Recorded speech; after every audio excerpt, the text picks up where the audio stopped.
ठीक है। तो ये मशक को जो है अंग्रेजी में एचसीएफ कहा जाता है। जैसे कि हमारे पास दिया गया कुछ संख्याएं हैं। मान लिया जाए कि हमारे पास एक संख्या है 72, दूसरी संख्या है 81 और तीसरी संख्या है 99। चलिए ये तीनों संख्याओं का आज एचसीएफ निकालते हैं, जिसको कि हिंदी में मौसा कहा जाता है, महत्तम समापवर्ती कहा जाता है।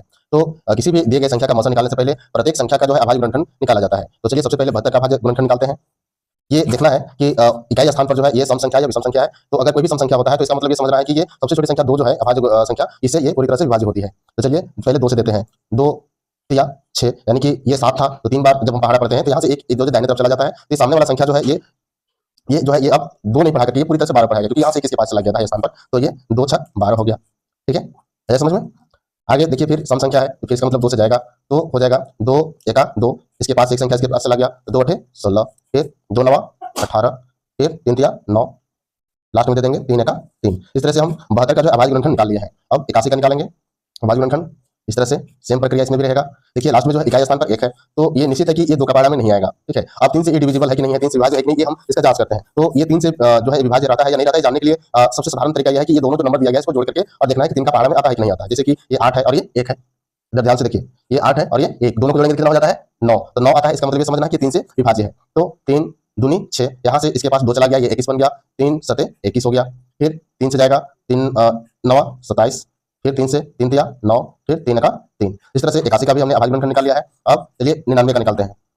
99 का ये प्राइम फैक्टर जब निकालेंगे तो ये देखना है कि सबसे लास्ट में जो है 9 है, ये 9 और 9 को जोड़ेंगे तो ये 18 होता है, मतलब 3 से ये भी पूरी तरह से विभाज्य है यानी डिविजिबल है। ठीक है, 3 से ये डिविजिबल है। तो 3 तिया 9, फिर 3 तिया 9, फिर 3 से चला जाएगा 3 का 3, 3 का 3। अब 11 जो है सिर्फ 11 के पहाड़ा में ही आएगा, 11 का 11।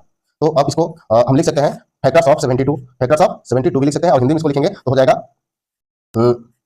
72 का अभाज्य गुणनखंड, 72 का अभाज्य गुणनखंड। या इसको इंग्लिश में जब इसको लिखेंगे स्टेटमेंट देंगे तो हो जाएगा प्राइम फैक्टर्स ऑफ 72। ये जो लिखेंगे इसका हो जाएगा प्राइम फैक्टर्स ऑफ 81 और ये क्या कहलाएगा प्राइम फैक्टर्स ऑफ 99। ठीक है, तो ये सबसे पहले हम 72 का प्राइम फैक्टर्स को लिख लेते हैं।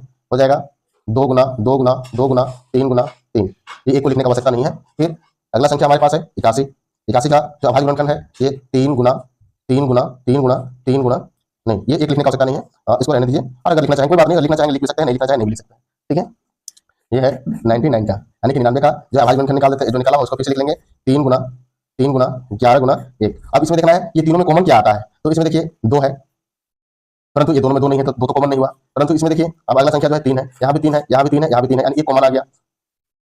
तो एक कॉमन आ गया और फिर देखिए फिर यहाँ पर 3 है, यहाँ पर 3 है, यानी जो है 2 को जो है प्रत्येक जो संख्या दिया गया है दोनों में जो है 2 को 3 जो है ये कॉमन आ रहा है। ठीक है, इसीलिए यहाँ पर HCF common factors of 72, 81 and 99 is 3 into 3 हो जाएगा। ठीक है, तो यहाँ पर हो जाएगा एचसीएफ बराबर हो जाएगा, यहाँ से एक 3 आ जाएगा, फिर एक 3 आ जाएगा, एक को लिखने का आवश्यकता नहीं है तो ये क्या हो गया 9। यही तो एचसीएफ कितना आ जाएगा, यानी इसको इस तरह से भी हम लिख सकते हैं या ऐसा भी HCF of 72, 81 and 99 is equal to हो जाएगा 9। यही आंसर। तो इस तरह से हम एचसीएफ बिल्कुल आसानी से ज्ञात कर सकते हैं किसी भी दिया गया संख्या का।